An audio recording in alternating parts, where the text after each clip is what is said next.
G'day guys and welcome to another one of my Digimon ReArise videos. Today we're having a look at DFQ Digimon, or SDQ as they're called on the global side. These are basically free Digimon you can get by grinding out certain events.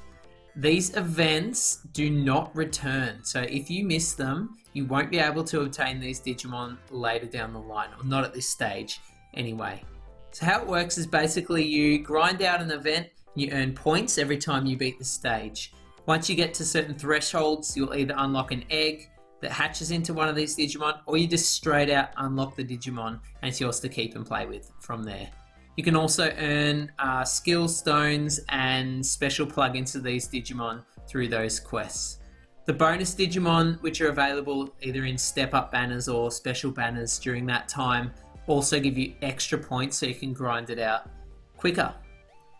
I would recommend never getting rid of any of these Digimon because, as I said before, they don't return and they can be quite useful. A lot of them are really useful in different parts of the game. So this is the order that all of the DFQ Digimon were released on the JP side. Of course, Global is known to mix things up a bit, so it may not be the same order, but you might get a general gist of what's coming up and what you want to spend your time grinding out. The very first DFQ, which is also on the global side, was the Deaf Beelzemon.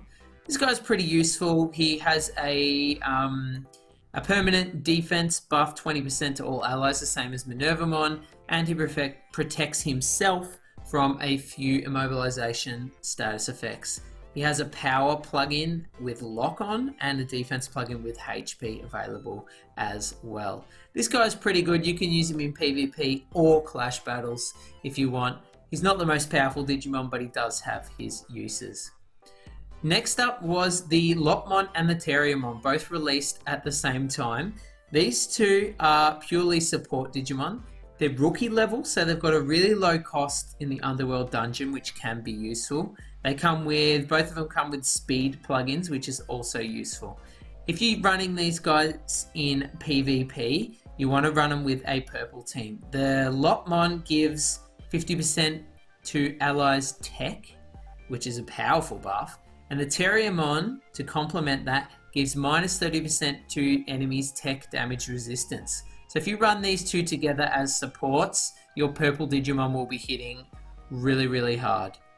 Terriermon actually affects Calm and all tech Digimon as well because it's a tech damage buff. So you can run Terriermon. It doesn't need to be a purple team, but the Lopmon only affects purple allies. These two are really potent together with this guy, or Minervamon, a defense reduction, and something like a Lilithmon who can crit hard and pierce shields. Really good combo in PvP and Global at the moment. These two are only rookies, so they have really low stats, so you need to be careful, especially their defense, super, super low. The next one after that was the Red Machinedramon DFQ. I don't think this guy's too great. He gives 40% reduction to block rate of enemies, which I don't think you'll notice that much, especially since a lot of Digimon are beginning to pierce block anyway. He does boost his own crit on his main skill with a chance to electrocute, which is paralyze, or shock, sorry. And he can minus counter-attack rate as well. So he's not fantastic, but he could have a niche situation on certain teams. After that was the Warframe, the yellow Warframe. This guy was released in June. He has quite good stats. He is a yellow Digimon, so he's more geared towards being tanky, but he has good speed for a yellow Digimon, actually. His passive skill is minus 15% to all enemies tech, so if you're coming up against a blue team or a specialized tech team, that might help you out a little bit. Not that powerful, though. He has a really cool skill main skill animation, and he boosts tech damage resistance, so he's really geared towards countering tech teams. Also a chance to stun for enemies. His sub skill, nothing too special here, a little bit of a defense buff. Mostly a tank focusing on counteracting tech. Gets interesting after this. The Mewkumon is a rookie again, so he has a low cost in the Underworld Dungeon, so you might use him as a filler. His passive skill is a 20% red ally HP buff, which is actually pretty useful, and I notice the difference when I run HP boosting Digimon. It only affects red allies, so if you're running him on the Underworld Dungeon, make sure you have at least another red ally to utilize that passive. Because he's a rookie, he has low stats, so his main and sub skill will not be doing a lot of damage. Oh, but he does have a nice power buff on his main skill as well. Again, only to red. Red Digimon support, Underworld Dungeon. Flamedramon I find really interesting. He has a kind of unique ability where every time he gets hit, he increases his support. It's kind of weird. So he's tanky because he's yellow. His stats aren't fantastic, but every time he gets hit, all yellow allies get 40%. Get a 40% attack buff, and this stacks up twice, up to 75%. And he gets 50% defense, so he can take a few hits, get that passive up, and start supporting his team. Obviously, there's better yellow passives in the game now, but he is useful if you're running a yellow team. You want to boost their power. You don't have Digimon like Shine, Greymon, Burst Mode, who give an 80% attack buff as well. He also buffs yellow Digimon with his main skill, and he can give lock on, which is not fantastic. The Gabumon, rookie, low cost. This guy protects blue allies from a heap of status ailments and lets blue allies deal 1.25 damage when countering. That's a really kind of unique passive. I don't know if many other Digimon have that. All your allies get that counter buff, kind of like Dynasmon or Dianamon, but all of your allies, blue allies, get that. That's interesting. I like it. I like it. He also can boost blue allies' critical rate on his main skill and counter rate on his sub skill. This guy is really geared towards boosting your blue allies. Again, rookie, so Underworld Dungeon is a great place to test him out. This Lady Devimon is really useful. Ultimate, so a medium skill cost in the Underworld Dungeon, reduces green allies' skill cooldown by 50% and lets self-evade next attack for 5 turns. So she's not going to get one shot because she's got at least one stack of evade.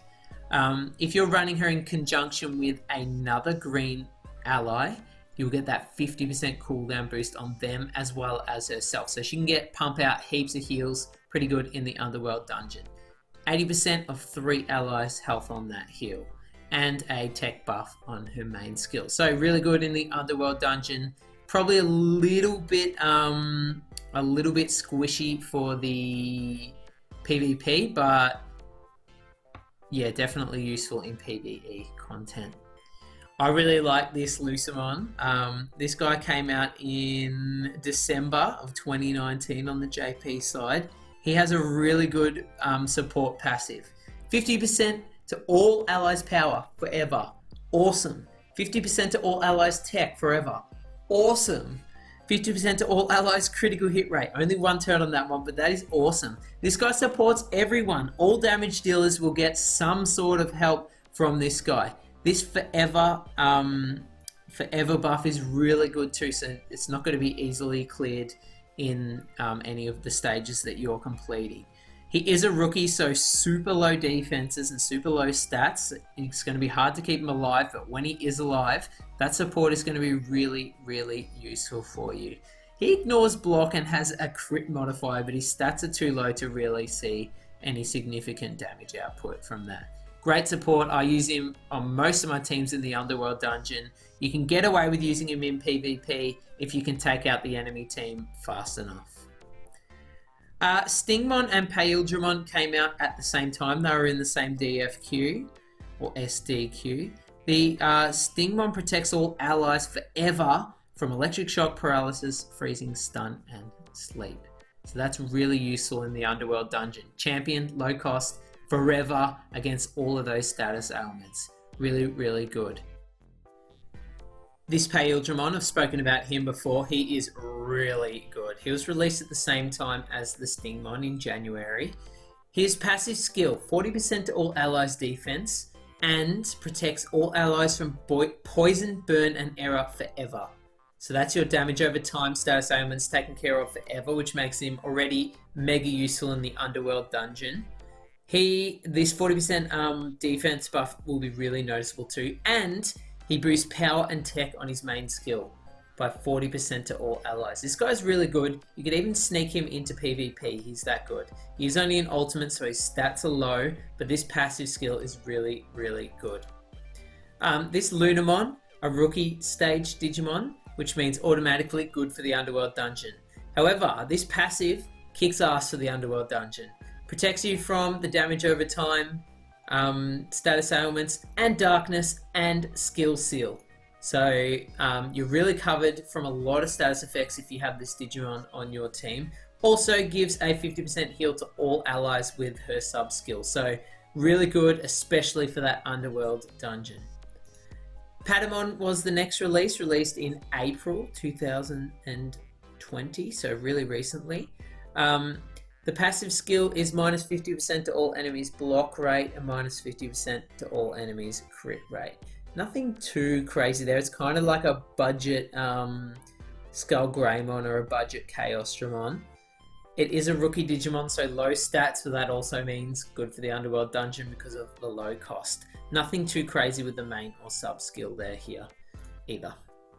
And finally, the most recent DFQ on the JP side, as of the time I'm filming this, is the Blue Gilmon. Now this guy is kind of interesting. He's a blue support.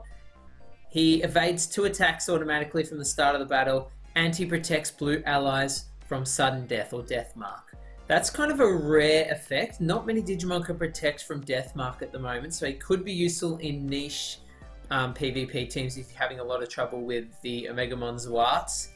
But because he's a rookie, his stats are low, and that kind of drags him down a little bit. Again, all the rookies are really good in the Underworld Dungeon because they have such a low cost. So you could whack this guy on a team with any other blue Digimon and he would be helpful, and you would notice the difference with having him on the team. So as you can see, all of these Digimon do have a use. Some of them are really good in clash battles. Some of them can be used in PvP, and a lot of them are really, really useful in the Underworld Dungeon and will make your Underworld Dungeon runs way, way easier. I recommend never ever selling these guys. They don't return. They're good. Keep them, grind them up, max out that skill level, get their plugins, and you won't regret it. Hopefully you have something to look forward to now if you're playing the global side. And yeah, if you enjoyed this video, make sure you like it and comment below which of these DFQ Digimon are you looking forward to the most, and what Digimon do you want to see in the future for DFQ Digimon. I really would love to see, I don't know why they've done a Stingmon, 2 Paildramons, and we haven't got an XVmon yet. So I'd love an XVmon DFQ next. Thanks for watching, guys. Make sure you check out that Discord channel. Credits to Chordos from the Discord channel. He data mines all the images and the translations that I use for my videos. So shout out to him. He's an absolute legend. Get on that Discord, guys, and thanks for watching. Bye!